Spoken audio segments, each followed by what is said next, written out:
Everybody, welcome back to another episode of the Fearcast.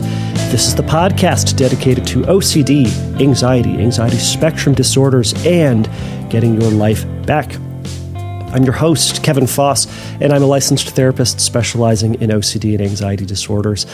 So thank you all so much for joining me for this fun and special episode. So typically, the Fearcast is a question and answer based podcast. You can send me in a question about OCD or anxiety and, how to live with it, how to treat it, how to help a friend with it, et cetera, and I will answer those questions. I put a little bit more information about that at the end of the show, but if you would like a question answered for the podcast, go over to fearcastpodcast.com and you can send me a message there. You can send me an audio question, which best way to do that is to go over through Instagram and just send me a direct message and record your voice there. You can record it on your phone and email it to me at questions@fearcastpodcast. There's plenty of ways to go about doing that, but this episode is going to be a little bit different. So today is going to be kind of an overview episode. We're not going to be going over any questions directly today, but we're going to be discussing hypochondria, health anxiety, health OCD. We're going to be talking about this and just going over what it looks like, what are some common obsessions, some common compulsions, and most importantly, some common treatments that can go along with it. So you can join me for today just to listen to what it means to have health anxiety, how it impacts you, what it looks like for treatment, and perhaps there'll be some stuff in here that maybe resonates with you, maybe doesn't resonate with you, maybe resonate with a family member. So I wanted to put this episode together to kind of have this broad overview of the subtype or the diagnosis. And oddly enough, for today, we're going to have some some ads sprinkled in throughout this. Incidentally, also, we're going to have some kind of exposure-y types of things sprinkled in throughout the episode. So buckle up for it. It's kind of new. I've never had any ads for any of the shows, so it's going to be kind of a fun addition. At least I think it's going to be fun. So we'll see how it goes. So why don't we jump into it now? So the title of the episode is Hypochondria. However, as I mentioned at the top, it's often called illness anxiety disorder, health anxiety, hypochondriasis, or health OCD. There's a lot of different names for it, but it kind of ultimately amounts to the same thing. There are some real specific differences between some of these. So, for example, previously it was diagnosed as hypochondriasis, which I know some people still use, but it was changed recently to illness anxiety disorders. Hypochondriasis requires a somatic symptom, but illness anxiety does not require a somatic symptom, which can then include imagined, feared, or potential illnesses that are the subject of the obsession, hence, making some changes. So, along with health anxiety, hypochondriasis, whatever you want to call it, there are going to be some kind of related symptoms. So there are three disorders: somatic symptom disorder, conversion disorder, and factitious disorder. I'll just go over those briefly. Somatic symptom disorder, it's kind of like an extreme focus on physical symptoms such as pain or fatigue, which causes major mental or emotional distress. And you may or may not actually have been diagnosed or have a diagnosed medical condition, but the reaction to a symptom is excessive or atypical. Conversion disorder, this is experienced when a person experiences physical or sensory problems such as paralysis, numbness, blindness, deafness, or seizures with no underlying neurologic pathology. So this often can be caused by traumatic experiences or anxiety. Lastly, factitious disorder. This is a disorder in which someone deceives others by appearing sick, or by purposefully getting sick, or by kind of self-injury. Most commonly, this is most commonly known kind of version of this is called Munchausen syndrome. If you've heard of that, hopefully, well, maybe not. But it's a factitious disorder where someone is. It's a disorder where they create an illness to manipulate, get attention, or to achieve some other purpose. So, those are kind of some things that you'll see along the way, but, we'll go into more specifically for this episode hypochondria or hypochondriasis, again, health anxiety. I'll probably just call it health anxiety since I tend to just refer it as that. But for right now, let's do a quick ad break before I get into kind of where health anxiety comes from. But this first ad comes from an up-and-coming kind of heavy metal band named Inevitable Doom. Their new album, Unavoidable, will be dropping soon, so I'll be playing their single Aneurysm in its entirety here.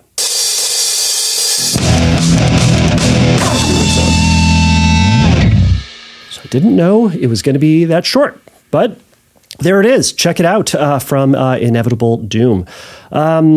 So let's shift on into where does health anxiety come from? So there are a couple different ways we'll go over. So the first is through faulty beliefs. So if someone has kind of irrational beliefs about health, about disease transmission or disease development, or the treatment itself, those faulty beliefs can contribute to greater anxiety about it. Difficulty managing uncertainty, such as with OCD and other anxiety disorders, can also lead to the development or worsening of health anxiety. Additionally, family or culture can contribute to the development of health anxiety. Sometimes the focus of an illness or the focus on a particular illness, the kind of the idea of the likelihood of having an illness within a family or the consequences and the meaning of an illness can vary between cultures and family of origins. Families who are preoccupied with health are sometimes kind of likely to pass on a fear of illness to their kids. Lastly, past experiences can contribute to the development or worsening of health anxiety. So previous experiences with health issues or interactions with the health system may impact health anxiety. So, for example, previous inadequate care from a health provider, maybe physical health or even mental health, can increase distrust in tests, resulting in the desire for multiple tests. Another example, perhaps a family member getting a form of cancer may increase the chances of an obsessive preoccupation with cancer, or even that particular form of cancer for someone who is prone to obsessive thinking. So while health anxiety has its own diagnosis, we can consider this as either a subtype or even kind of a kissing cousin to obsessive compulsive disorder. So we're going to consider it here in the light of the obsessive compulsive disorder cycle. So we've talked about this before on previous episodes, but I always think it's helpful to reiterate kind of how OCD works and how the cycle of reinforcement and anxiety tend to work so that you can start to see how your anxiety or your behaviors are playing out within this. And the framework that I typically think about it as as there are internal or external triggers. Now, everything that you and I are ever going to encounter, do, think about, etc., I would say is pretty neutral and neither good nor bad, right nor wrong. The internal triggers can be thoughts, feelings, sensations, etc. To that end, it can be physical symptoms of things, or they can be categorized as that. External triggers can be stuff that you'll see, hear, interactions that you'll have, etc., stuff that's outside of you, right? So encountering those, either internal triggers, external triggers, will kind of lead into this obsession. This obsession is often this what if or if then sort of question. It can also be known as the obsessive doubt. It's the question about yourself, the world around you, your future, etc. Or sometimes it presents itself as this suggestion as to what might be true about you or what may happen, and that can then be approached with in the sense of like, I don't think this is true, or this doesn't seem accurate, or oh man, I don't want this. But think about it as like this if-then statement. If this happens, or if I do this, then this may happen, right? Or the what if. Gosh, what if I catch this disease? What if I touch this and it results in this illness, right? What if I get sick and give it to somebody else? Now, the outcome of this story, and I call it a story because at this point, that's all it is. At this point, someone is having a thought. It's kind of think about it like this academic exercise, this kind of a thought exercise as like, what if this were to happen? Well, you could have a conversation about it. You could plan it out. You could say, well, I'll do this, I'll do that. But oftentimes with OCD or the OCD cycle, it's responded to not with curiosity or through a conversation. It's responded to with this anxiety, this fear.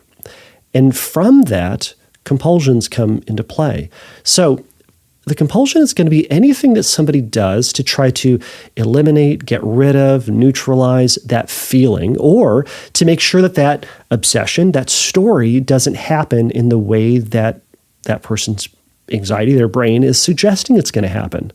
So compulsions can pretty much be anything. And we'll go into some more common, obsessions and common compulsions that you'll see with health anxiety and health OCD in just a moment. But once those compulsions are done, they often come with it this sense of relief, this sense of kind of restored confidence, this restored certainty that they're okay, that their future is okay, that nothing bad's going to happen, that they're fine, or that, if something happens, or if they catch an illness, they'll catch it early and it'll be fine, right?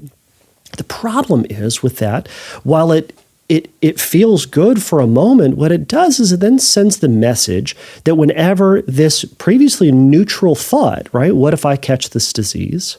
Which again, it's a neutral thought. It's a thought.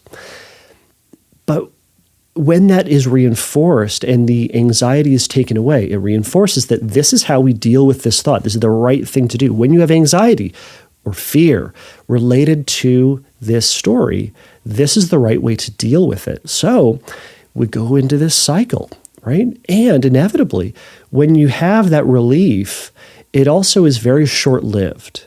So you can feel confident, you can feel good for a moment, but then that doubt comes back. OCD often is going to throw this like, yeah, but, or this, suggestion that you need to go further, go deeper into it to try to figure it out more. So let's say, for example, you go through this reassurance and you say like, well, what if this is the common cold? That makes me nervous. Well, let me read up on it. Oh, good. It's not the common cold because not all my symptoms match up. Oh, relief. But then your brain goes, well, what if I have an illness, or what if I have a symptom that isn't listed on this website? Oh. So you're already back to the beginning of the cycle. Or what if I'm going to develop something, right? So it pulls this person back into the anxiety because there's this whole other thing they need to be looking out for and now be on edge for, right? Or it's, I call my doctor and they said, you didn't catch anything. Yeah, but here we go. What if it's a false negative? So now you're still back at, well, what if I have this disease? Oh no, what do I do about it? And that's where your compulsions often come in. So before I get into the common obsessions and compulsions, we'll do another ad break here. Feeling a little off, maybe achy, fever, cough, congestion, maybe nothing at all. You might be experiencing COVID. That's right, COVID. The disease that incorporates all symptoms of all diseases, so you never know what you have. But unlike the flu, your friends will think you have the plague, or they'll think you're a shill for the liberal media. Either way, you'll be ostracized like a first-century leper. If you haven't already, try COVID. Who knows? You may have already had, but you didn't know it, and suddenly wonder why your grandma has it. The holiday season may have come and gone, but Valentine's Day, midterms, and a loved one's birthday are always right around the corner. Consider COVID for your diabetic dad, uncle with a heart issue, overweight granddad, or even your totally healthy partner. For a more permanent option, long COVID can be an especially good value. Try our brand new strain of COVID, coming probably this winter, when everybody has been inside during winter break. COVID, the taste like chicken of diseases. All right, so let's go over some common obsessions when it comes to health anxiety. So as I mentioned, the basic thing that can cover everything is a preoccupation with having or getting a disease, serious or otherwise, right? A common question can be like, what if I have X disease or could get X disease, right? And that can, fill in the blank with anything, right? Some of the more popular ones I would say would be cancer of all types. HIV/AIDS has been really popular.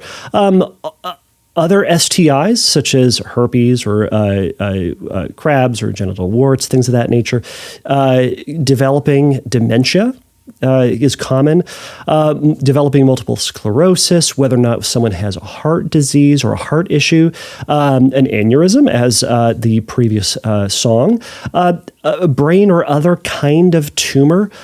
Infertility can be an obsession. Like, what if I have or will develop this, or what if I have it and I don't even know about it? COVID is still a worry that a lot of people have. And it can even be as basic as, what if I catch the flu, or what if I get the cold, right? Another common obsession can be, is my body breaking down? Am I just going to develop, this overall weakness, or I have a weakness, and now what does that mean? Or if someone has pain, you can have a thought of like, well, what if this pain won't get any better?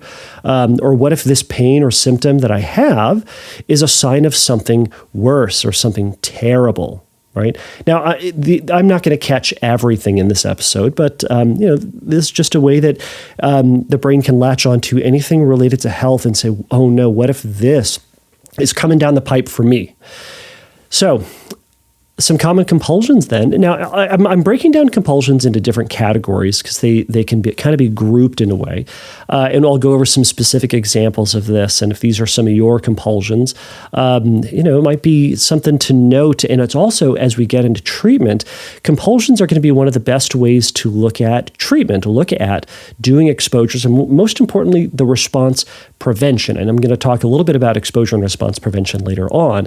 But with these common compulsions, we want to start by noting what are the things that someone is doing about that obsession. So compulsions can be both overt or covert, meaning they can be overt, things that you see, things that are outside of our body, right? Stuff that you might notice in a friend, seeing them do. They can also be covert, right? And this is a lot of the stuff that goes on in our heads. This is where the idea of the purely obsessional comes in, where it's just going over information in our head or reviewing things in our body or our memory. So let's go into that. So the first category might be compulsions of reassurance. So this can be things like going to the doctor repeatedly to get tests done, going to different doctors to get, quote, second opinions on the first set of tests, asking friends about your health, covertly asking friends how they would deal with, X illness, right? Googling symptoms is ever popular. And it can be, also reading, going to things like Reddit and reading about symptoms or someone's experience with it. Verbally saying, I'm fine, or it's nothing. Comparing yourself to others can also be reassurance seeking, or comparing yourself to others to confirm that your symptoms are nothing because it was nothing for them, right? If they've had an illness or if they've had something similar, you can say, we're totally different. And also comparing yourself to others and confirming that your symptoms are then something because it was something for them, right? So it's kind of this double-edged sword of comparison. Neutralization, finding articles that convey kind of the opposite of what you fear. So sometimes it'll happen where someone will hear, that this is a symptom of this illness, and they'll go online and through their research, they'll find a website or they'll find a page that talks about this symptom not being part of that constellation of in that illness, or being, maybe being a symptom, but not being a significant one. So it kind of neutralizes their fear by having the opposite of what they believe or what they've heard. Avoidance is another kind of categorization of compulsion. So this can be avoiding going to doctors or avoiding tests. I know we talked about doing tests or wanting tests or doing more tests. Some people will just say, like, I'm not going to go to doctors. I'm going to avoid tests because they may confirm a health issue. And this is what I call the head in the sand approach, or, it's kind of the idea of, don't go to the doctor, because if you go to the doctor, then you find out you're sick, right? So kind of by this logic, by avoiding a doctor, then you're never sick, I suppose. Other avoidances can be refusing to eat certain foods that could lead to cancer or other health issues, such as sugars, fats, salt, burnt food, red meat, pork, etc. Refusing to go to certain places, such as places that have smog, right? So like being in big cities, refusing to go to refusing to visit some certain cities or refusing to go to certain places because the air might be, not great or not ideal. Lastly, resisting touching or wearing gloves when handling certain objects. So in other words, avoidance of coming in contact with something. And this can often happen in California. We have something called Prop 65. So it's a warning that has to go on objects or even in entire places that let you know that something within that item or something within that place has been identified as a potential carcinogen or a potential cancer-causing thing. And it can be uncomfortable to say, hey, this item that you have or this thing that you're wearing or this thing that you have on you somehow or around you has something in it that is known to potentially lead to cancer. So avoiding those things entirely can be really common. Rituals, so ritualistic behavior, so following a highly rigid health regimen to prevent health issues. Now, this isn't the same as generally being healthy. This is something that is, fastidious, rigid, even limiting in its scope. Using alternative medicine instead of proven medication to ward off future health illnesses is a possible ritual. Or being, or engaging in unnecessary or excessive health procedures. We're going to get on into some of the mental compulsions in just a minute, but let's take a quick ad break here. Infertility affects 9% of men and 11% of women worldwide.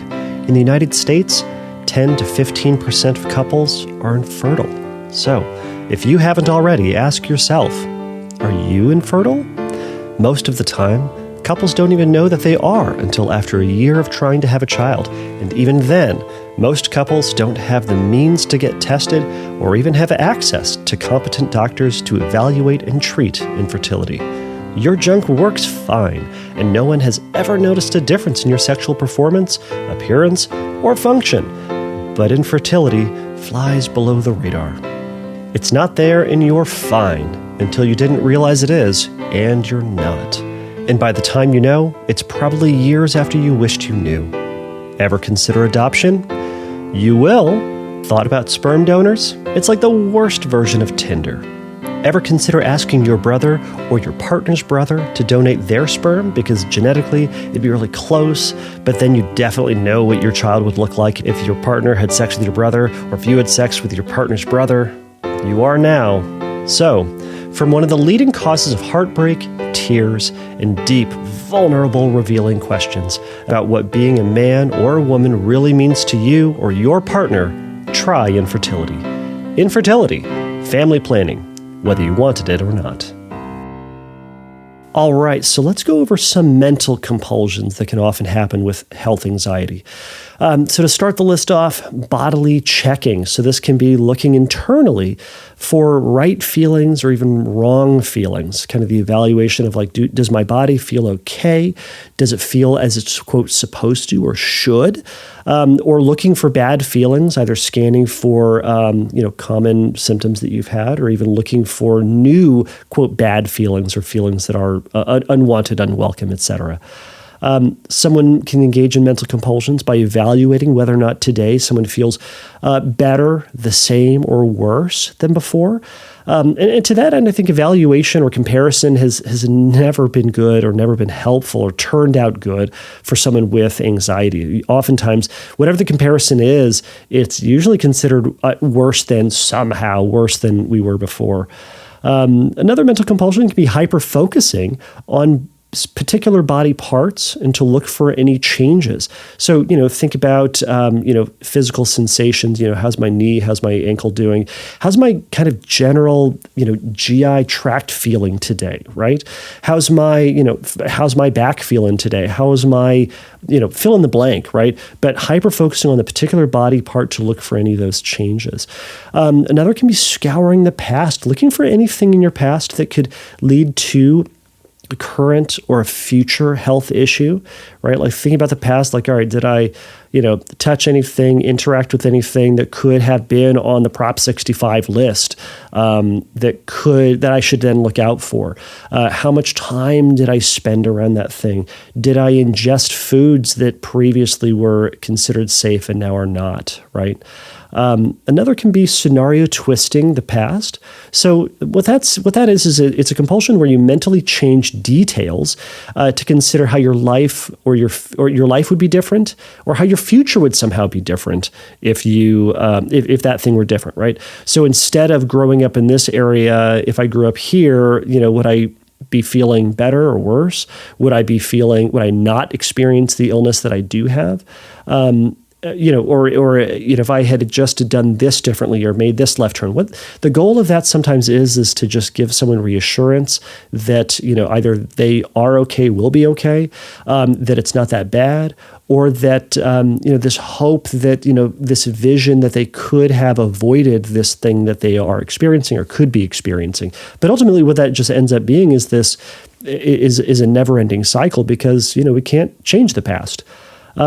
So lastly on this list I'll have is crystal ball reading, which is kind of reading the future to see how your life will be different or better or worse if you had a specific illness or a specific disease, or what will happen if you do this treatment or not. And really it's just spending time stepping out of the present into fantasy, where you're imagining yourself as in a different situation. And the reality is that, we do this all the time as a daydreamer, or, just thinking and, playing with your imagination.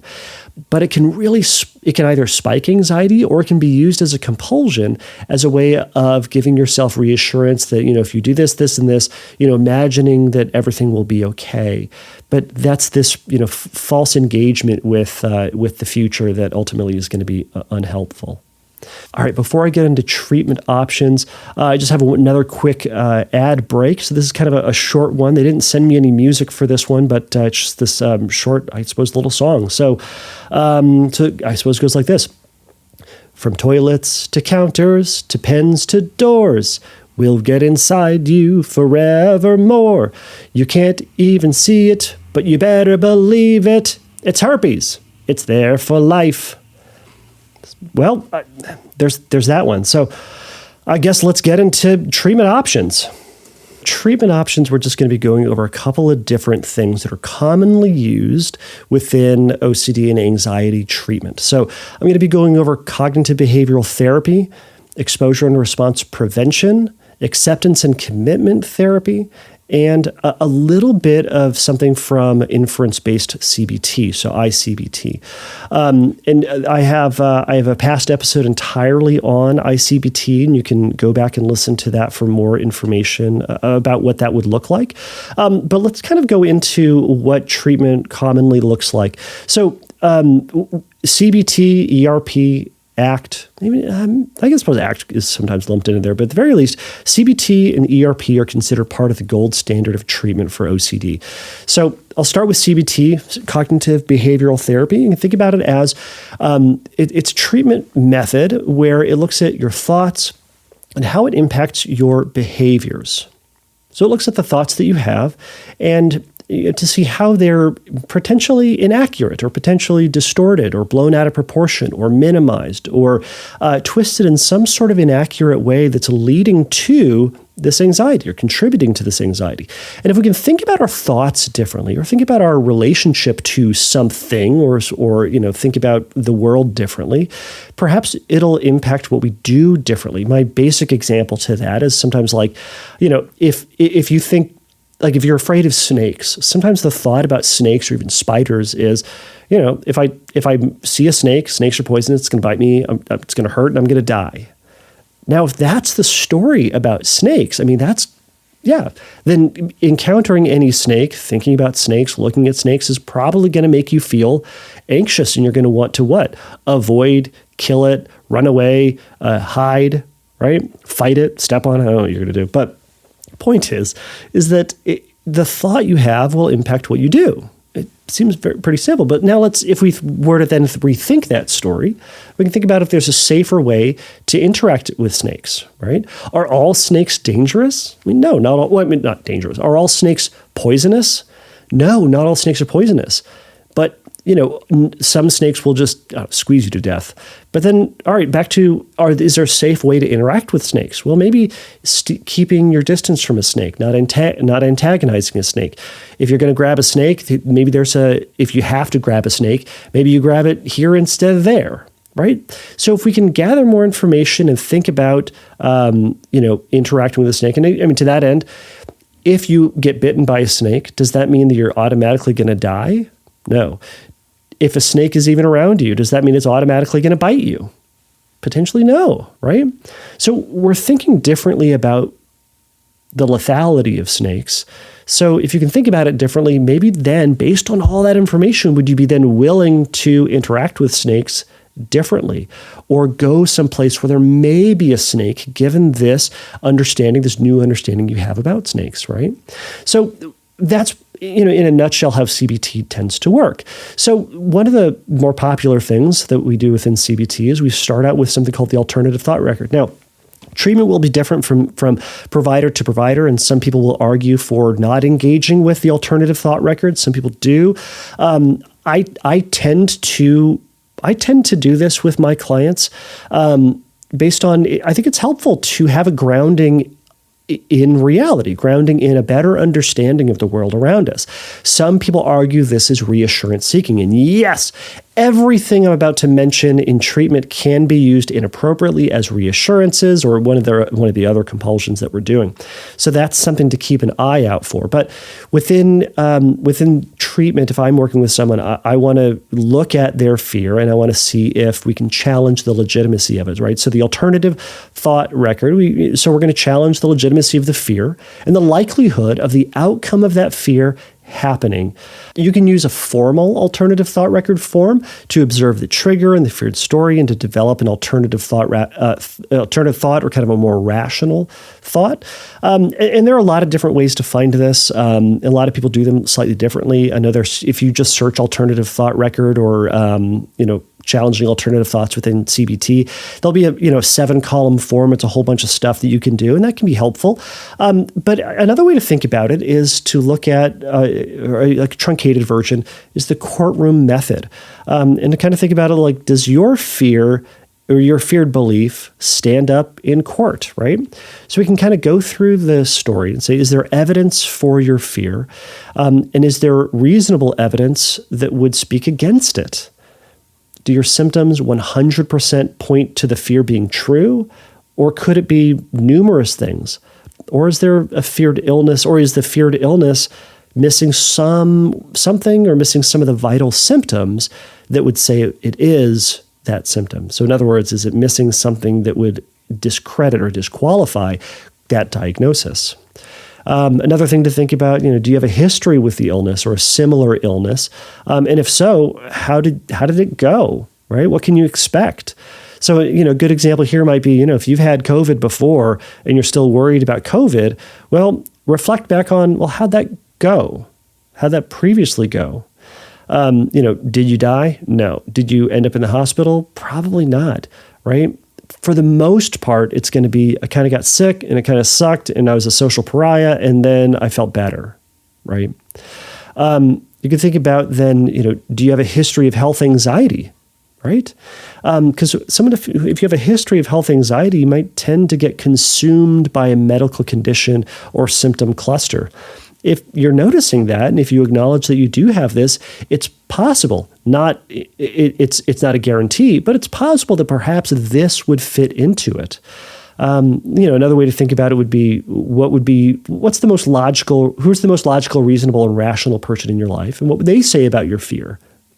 Would they agree with you? Would they disagree with you?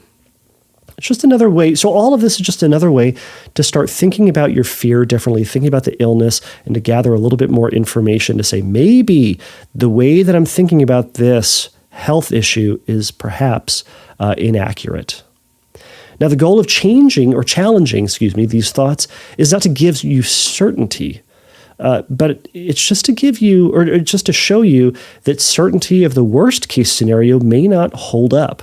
It opens the door to the necessity of accepting doubt and uncertainty. So in other words, it's saying, perhaps the way that I'm thinking about this is inaccurate, and it may not be that it may be false that I have this illness, right? I may not have it. But you can say, well, but I don't have nothing, or I might not have nothing. So it asks you then to sit with this place of doubt and uncertainty. And that's ultimately what we're trying to do, especially when it comes with exposure and response prevention. Now, within some of this, alternative record challenging, you might do something that sometimes people call one and done reassurances.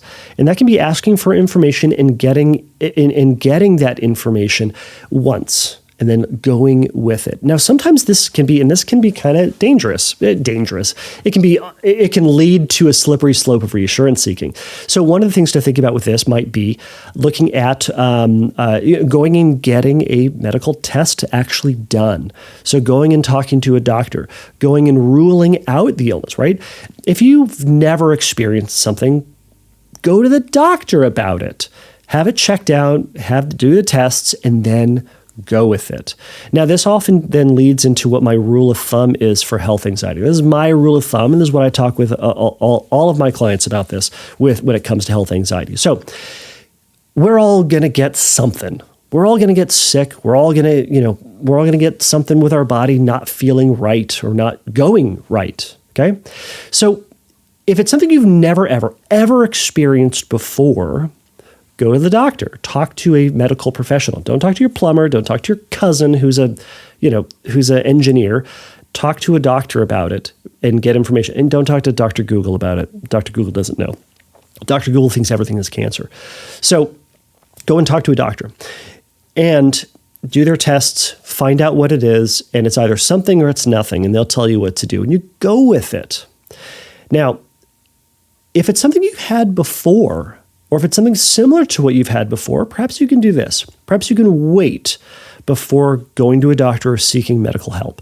You can kind of wait to see if it starts to get better. If it starts to get better, great. Gradually starting to get better, great. Leave it alone, your body's doing a thing. If it's staying the same, great.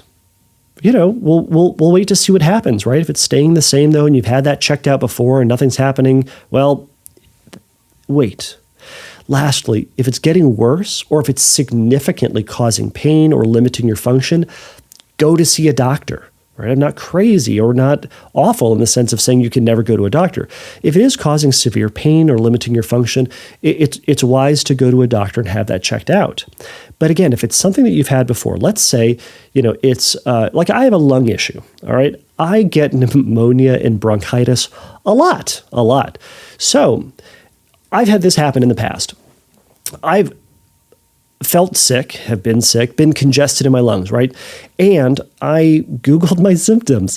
And you know what? I looked it up on a WebMD.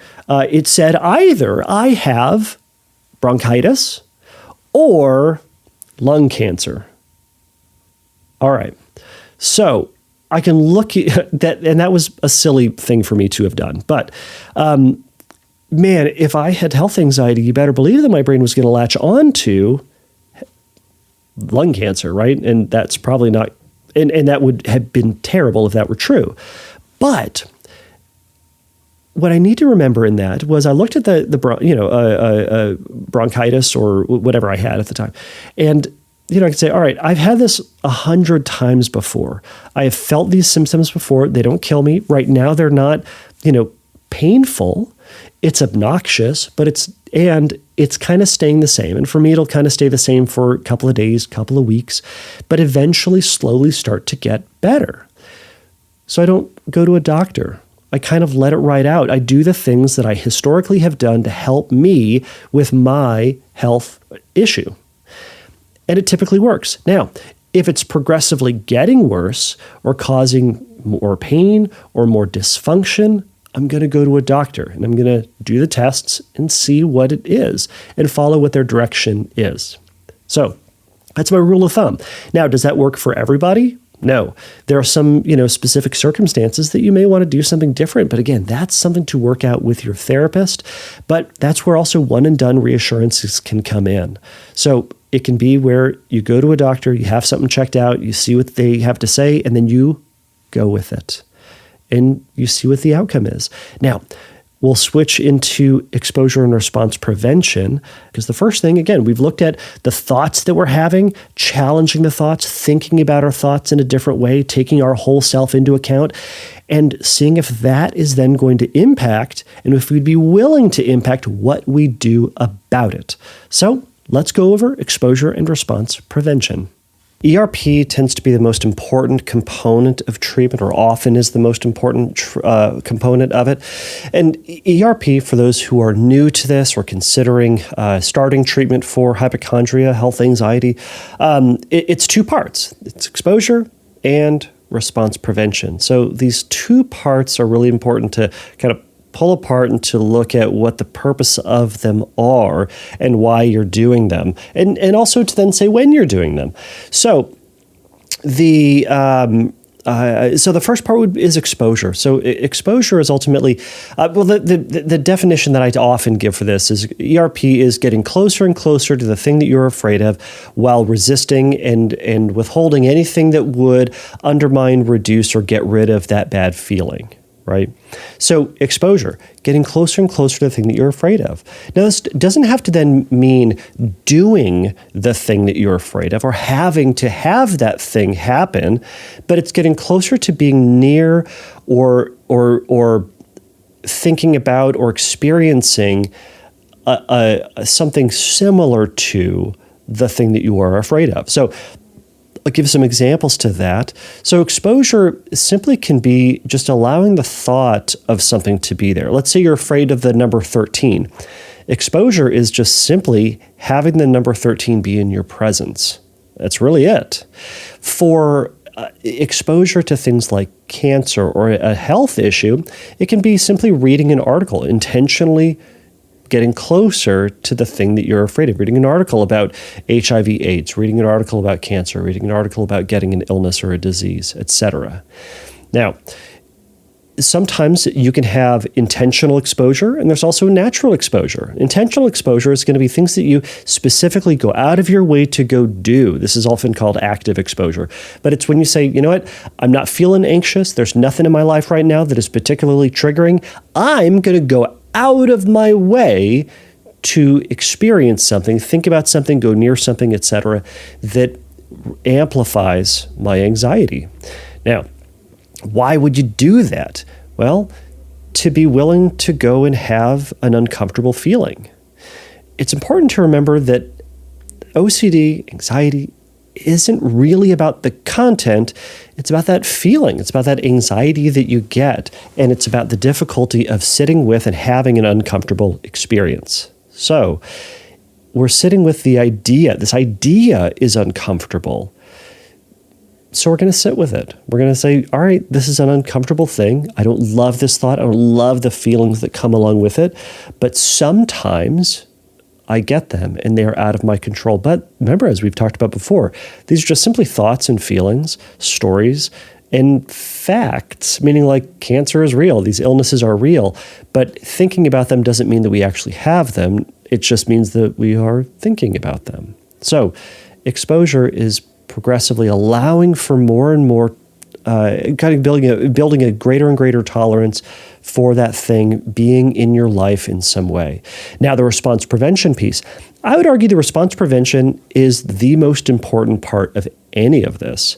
The response is the compulsion. Prevention, not doing said compulsion. So the response that you have an urge to do, and we've talked a lot about them, remember just a moment ago, about reassurances and avoidances, etc. Resisting doing those things that would help you to not feel anxious or uncomfortable. what that's going to do is let you tolerate and learn that you can manage and get through that feeling of discomfort, and you can get to the other side. And just because you have the anxiety or the discomfort and that alarm system is going off in your head about the anxious and uncomfortable thing, that alarm system stops at some point, and you can get through that hump of discomfort and get to the other end of it. And that thing didn't then happen to you, or it's unlikely to happen to you, and it's significantly unlikely to happen to you. But that we learn those two things through exposure and response prevention. So as you go about doing this, one of the places to start is starting with a list of all of your compulsions, starting with a list of all the things that you do to help alleviate, avoid, undermine that discomfort. And again, we went through that whole list just a moment ago about potential compulsions that you might do. So it can be helpful to start thinking about all the things that you do in regards to that, and then thinking about what would it take for you to resist them, reduce them, or delay them so that you can start to experience some of that discomfort when it's there, so you can kind of face it head on. Now, in the process, we're accepting uncertainty, because if you can think about, the compulsion is an act that you do to kind of provide a sense of safety or provide a sense of comfort. It's done to say, all right, I be in the face of this dangerous, scary thing. I need to do X to start feeling better, to make sure that I'm okay, to give myself confidence that the people around me are safe. So when we pull out that, quote, safety behavior, the compulsion, when we pull that out, it's perceived as we're exposed now to this danger. We are now vulnerable to whatever that outcome is. Now, that's a great place to be. Being at risk of something dangerous is not the same as doing something dangerous and doing something risky, but it's being at risk of it. And we're learning that we can be at risk of a lot of things. And we are at risk of a lot of things all the time anyways. We just don't consider it or think about it in that way. So we're pulling out that compulsion and then saying, I don't know what's going to happen. I feel uncomfortable about this. I have all these alarms going off in my head saying that something bad may happen. And we're going to say, okay, we're going to see. And you know what? I'll deal with it when I get there. But remember, we're not trying to make the thing happen. We're not wishing that thing upon us or upon other people. We're saying, I'm going to pull out this compulsive behavior that historically, in your most rational mind, you've said, man, this thing probably has no impact on my life, no impact on the thing that I'm doing. So I'm going to pull that out. And then we're going to see what happens. And we're going to learn whether or not we can handle the anxiety. Spoiler, you can, through practice. And we're going to learn that that thing that you're afraid of is really unlikely to happen. And so you start building this confidence through exposure and response prevention. So a typical way to do that that's very, very common with ERP treatment is to make a giant hierarchy, maybe basically a big old list of all the things that you do, all the things that make you uncomfortable. People do it differently. In the past, I've done it where I've made a list of, all the situations, words, ideas that make you feel uncomfortable, and then all the compulsions that you do in response to them. Some people make them as just a giant list of compulsions, and then you can rate each of those of how uncomfortable you would be if you had to pull out that compulsion, or how uncomfortable you would be if you had to do said exposure. There are a lot of different ways to do it. Sometimes people will start from small to big. Some people will make this big giant list and then go at them at random. However you do it, or however you do it with your clinician, your therapist, your doctor, the whole point, the entire point is, do the thing that you're afraid of, don't do the compulsion. That's really it.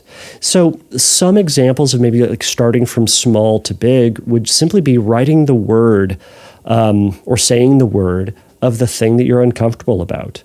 Now, that can be too difficult too. Let's say, for example, someone's afraid or triggered by the word AIDS.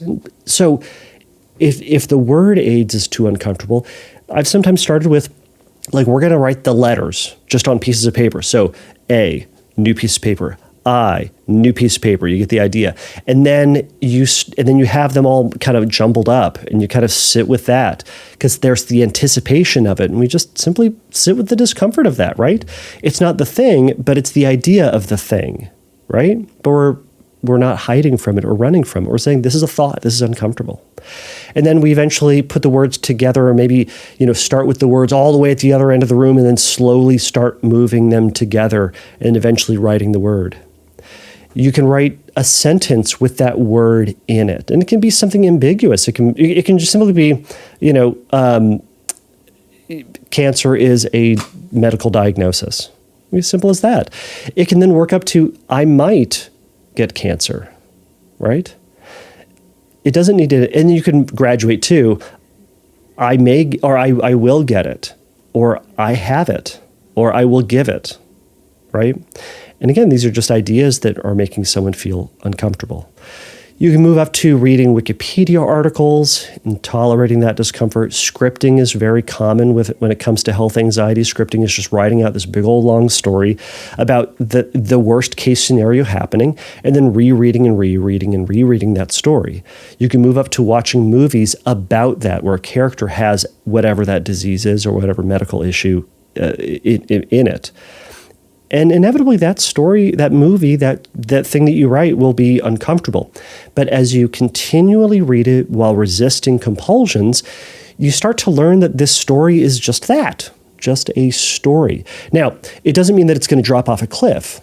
The purpose of it is to ultimately say, I'm willing to do this uncomfortable thing. And a fun side effect of that oftentimes is feeling fewer symptoms and thinking differently about that thought, right? So a basic example of that is like if you were to, let's say you were afraid of, let's pick an illness. If you were afraid of getting cancer, you'd write out this story of getting cancer. So as you read it, the first couple of days is probably going to feel uncomfortable. But if you read it every day for a half an hour, day 30 is going to be a lot easier than day 1. It works the opposite too. Whatever your favorite food is, you love that food. If you were to eat that for every meal, every day for a month, day 1 and 2 is going to be awesome. Day 30 is going to suck and be boring.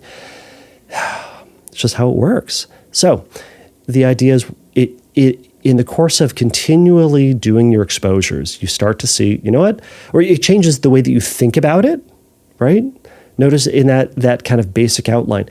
In that process of reading that story every day for a month, it changed it from, oh no, this is terrible, to, it's not my favorite, but the story isn't that bad, right? Because it's just that story.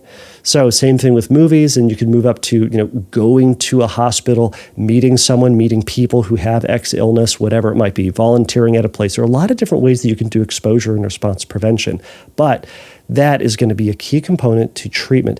Now, we'll jump into another ad. We've got one more at the end, but we'll just play one ad here, and then I'll go over ACT and ICBT. Gentlemen, listen up. The older you get, the longer you live. All gets you closer to one thing: prostate cancer. You probably aren't thinking about prostate cancer because you're too busy thinking about testicular cancer. Forget testicular cancer. That stuff's from women, bike riders, and that's not you. You're a Steve Jobs kind of person. Healthy, strong, smart, attentive to your health. So is Steve Jobs. The prostate is the new balls, fellas, from the makers of cancer. And uterine cancer, prostate cancer, is the only cancer that is uniquely formulated for you. Use testosterone soap, manly, confident men, and prostate havers. It's carefully crafted like a weirdly named IPA served by some handlebar mustache-having hipster in a denim apron. Only it's in your butt. Repeatedly ask your doctor about prostate cancer. All right, welcome back. So let's talk about ACT, so acceptance and commitment therapy. So ACT is a great mindfulness-based approach that I think works really well in conjunction with CBT and exposure and response prevention. So you can think about acceptance, the first part of it. Acceptance, you're accepting the present experience, and then the commitment is taking intentional steps towards or in a valued direction. So the core principles of ACT are found in something called the hexaflex, and you can read a little bit more about this online if you'd like, and I'll go over the basics of it here. It's going to be a lot more elaborate than this, obviously, but kind of the basics idea of it is, it's in the name, acceptance and commitment. We're going to accept the reality of where we're in, the things that are happening right now, who we are in context with it, and then saying, well, what am I going to do about that? What's a more important thing? What's a more effective thing for me to be doing right now? So the 6 steps are, or the 6 parts of it, and it's not in order. That's kind of the cool part about ACT, is that it doesn't have to be done in order. You can kind of do it out of order as necessary, and talking about the different components of it and how it will affect and work for you. So the 6 components, there's going to be acceptance, diffusion, contact with the present moment, self as context, values, and then committed action. So let's just briefly go through those. So acceptance, non-judgmental acceptance of the present moment in internal and external experience. So an example can be accepting the reality of a feeling, sensation, etc., just as what it is and nothing more. So saying, yes, right now this is happening. I am having this thought. I am having this feeling. Not saying it's good or it's bad, but that it is. Some people don't love the word acceptance because it kind of implies this idea that you have to like it or you're saying it's good. And that's not what we're saying here. We're saying acceptance is, if I sometimes will substitute acknowledge instead of accept. We're acknowledging the reality of this. We don't have to love it or like it, but we do have to acknowledge the reality that you're having that thought, you're having that feeling, whether you, quote, like it or not.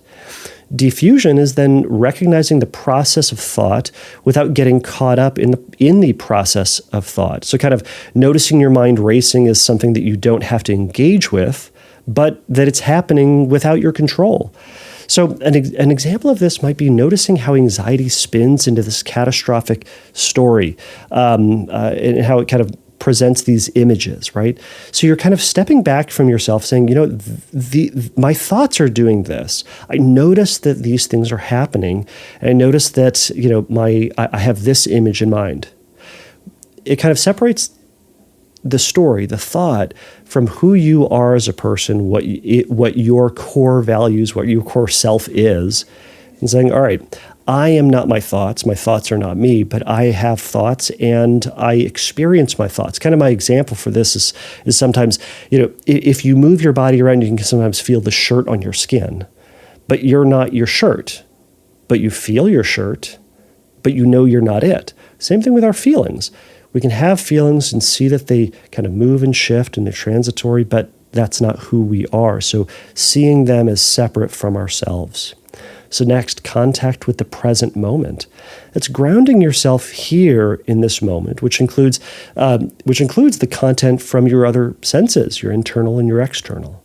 So an example of this might be observing the symptom or the sensation as one of many things you're observing and experiencing. So in this moment, yes, you might be feeling anxiety, but what else? What else is going on, right? So it's to let go of just this myopic focus on it, and to say, well, what else can I be experiencing? How do I anchor myself in the moment rather than getting sucked into this one particular story? So moving on to self as context.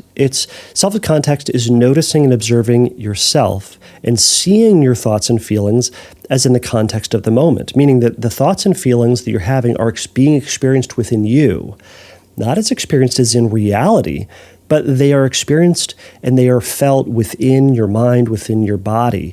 But again, we can say that's not reality, that's happening within me. So moving on to the values component. Values, they say, is it's defining that which is most important to us, and kind of that stuff that kind of fills us with joy and meaning and purpose, and it's like the full future idea, right? It's the stuff that we actually enjoy and want to do. So then where does worry fit into your values? And how about connection? How about work? How about bravery, right?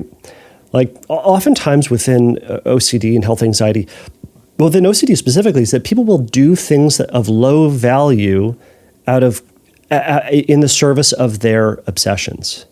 Meaning that they don't like the compulsions, but they do them because they feel that they have to. The idea that we're doing here is to say, instead of doing things of low value, let's do things of high value. Let's be pursuing things that we actually want and enjoy while doing less of the things that we don't enjoy. Now, the committed action is then taking intentional steps towards those values, to making a choice to engage with those values rather than simply turning away from your values into rumination or checking or other types of compulsions, right? So then we're making a plan. What are the ways that I can enact my values, the things that are most important to me, rather than just getting sucked back into my rumination and things that I don't really care about? So how can I just gently shift? Now, this isn't thought suppression. This isn't rejection. It's a shift. And we do this shift all the time in real life. And we've talked about this on other episodes. But that's partially here where we're saying, all right, if my brain is just overwhelmed by thoughts of an illness or noticing a physical sensation, well, we can notice those things and say, yeah, they are happening. I don't like them or love them, but they're there. But the fear of those things are happening within the context of my mind and within my body, but they may not be genuine truths about life. So what am I going to do now that I've acknowledged that they're here, now that I know that they aren't things that I always have to do something about? Where do I want to go with that? Do I want to go to the doctor again? Do I want to Google again? Or do I want to just say, this is my thought and feeling, and I'm going to let go of my responsibility over it and go to work, send some emails, call a friend, do some juggling. I don't know what you're going to do, but doing something of slightly greater value than that whole rigmarole that you have historically done.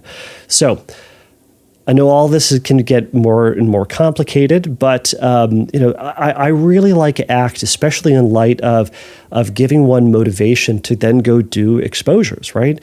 Maybe recovery and life and engagement is a heck of a lot more important to you than getting stuck in this endless loop. Even though you might say, well, survival and health is important, right?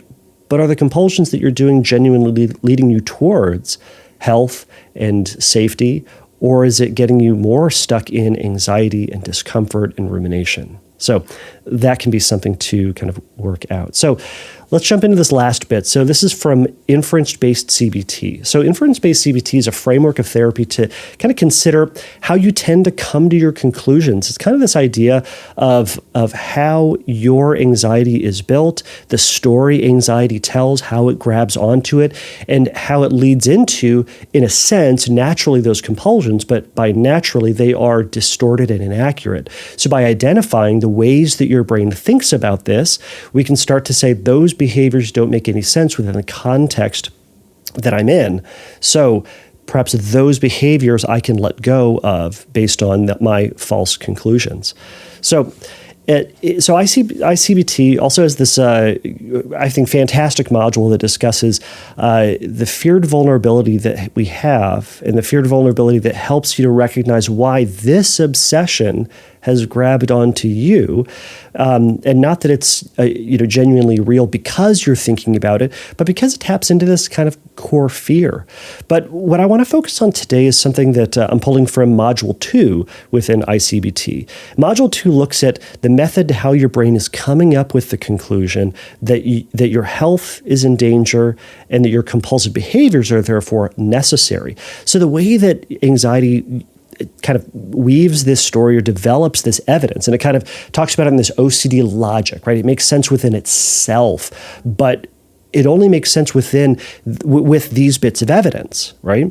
So it has 5 points that we'll go over. So abstract facts and ideas, general rules about things, hearsay, personal experiences, and just it's possible.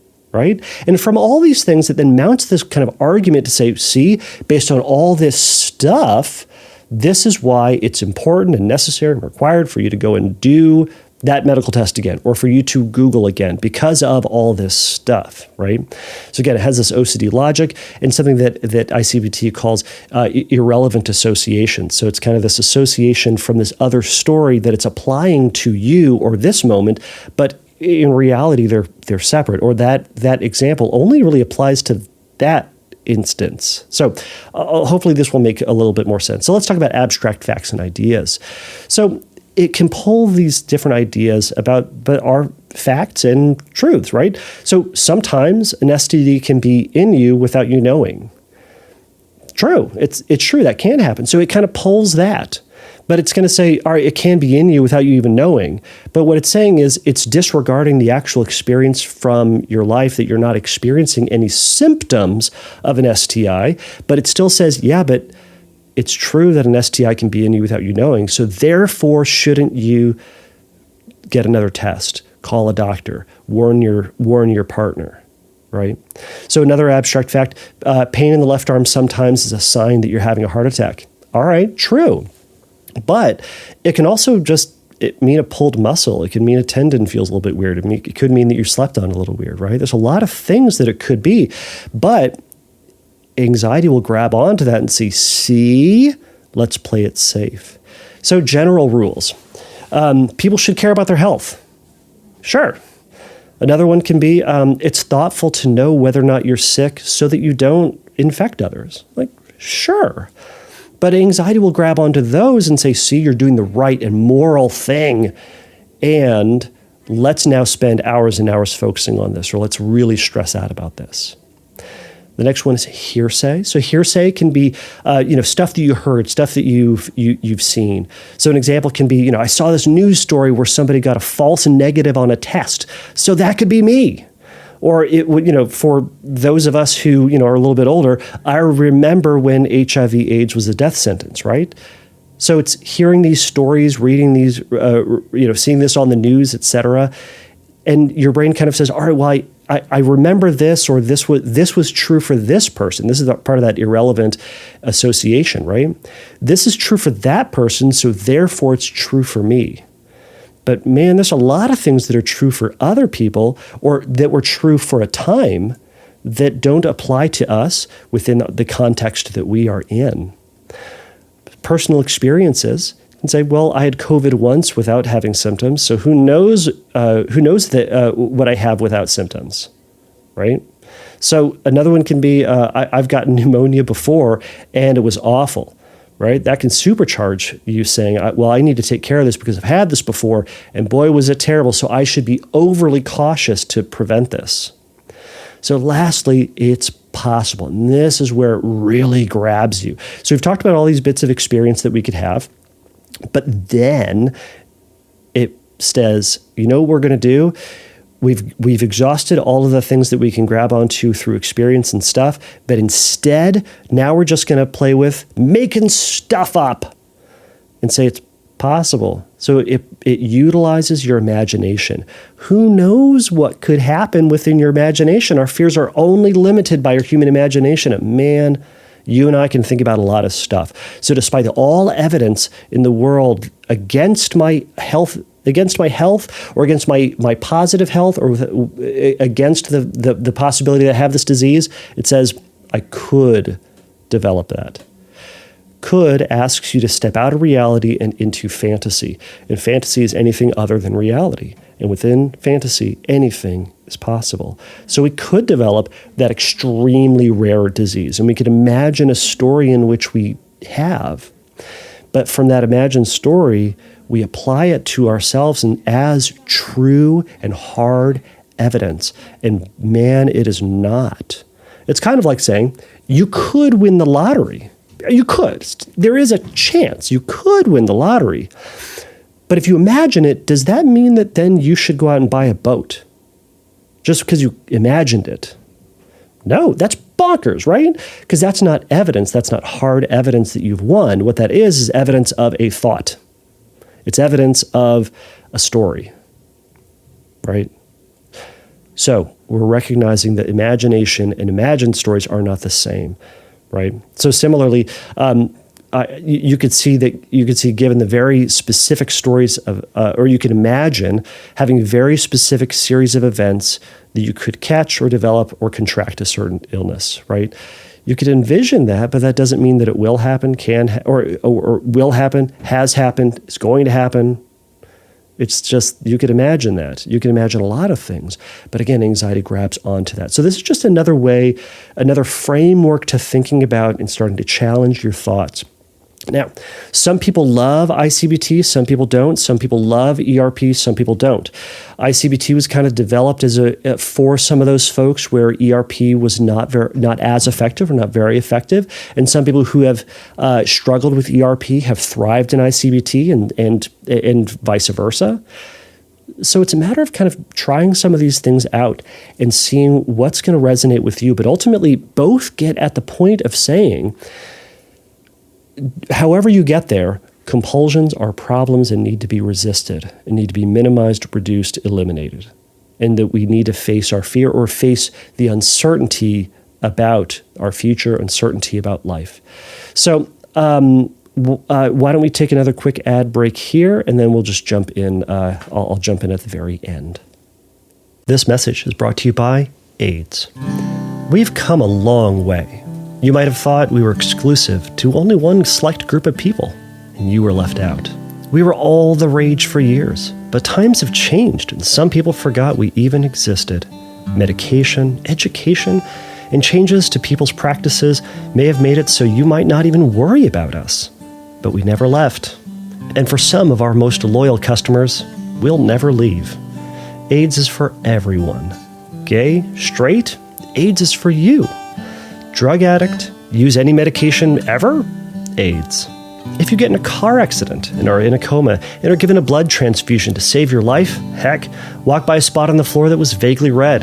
There's probably a discoloration on the tile floor and you didn't even touch it, at least probably not, but you could have. And who knows what it was because you didn't get a really good look at it. Who knows? AIDS might be for you too. AIDS, we're always there because we care.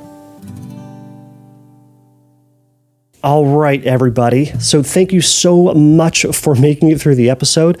Hopefully the ads weren't too distracting. Hopefully they were helpful as interesting or fun or silly exposures to lighten the mood a little bit. But I thought I'd add a little bit in that to provide a little bit of an example of what exposures can feel like. And hopefully you were able to sit through those and tolerate the anxiety just for that minute or so that they were. And hopefully you laughed a little bit along the way. So as with everything, I know I missed some things. I know that this is not a comprehensive one or comprehensive episode where I'm going to hit every single point and every single example. I know that I can't and nobody can. But hopefully this gave you an idea of what health anxiety hypochondria is, how you can work with it, and that there is indeed recovery or it is indeed help out there for you. If you have questions about this, feel free to reach out to me on Instagram or going over to fearcastpodcast.com and send me a message there, send me your questions there, and I'll be happy to answer them on a future episode or rope in other professionals to help me tackle these questions. So thank you so much for making it through this episode. This was a fun one to do, I think, fun one to do, and I appreciate you letting me be a part of your process. Thank you for listening to the Fearcast. If you would like your question answered on a future episode, please click on the Submit a Question link at fearcastpodcast.com. If you would like your question answered sooner, please send me a recording of your question to questions@fearcastpodcast.com or by sending me an audio message through Instagram by DMing me at fearcastpodcast on Instagram. If you like the Fearcast, please write a review on your podcast platform of choice. Please remember that the Fearcast is not a substitute for psychotherapy. If you need a little bit of help in your recovery, please go over to fearcastpodcast.com and click on the Find Help link, and there's going to be some information for you there. So until next time, take a risk, challenge yourself, and don't take your brain too seriously. Bye.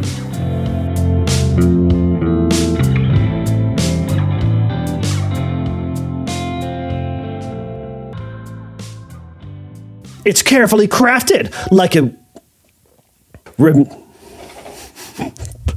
It was ridiculous.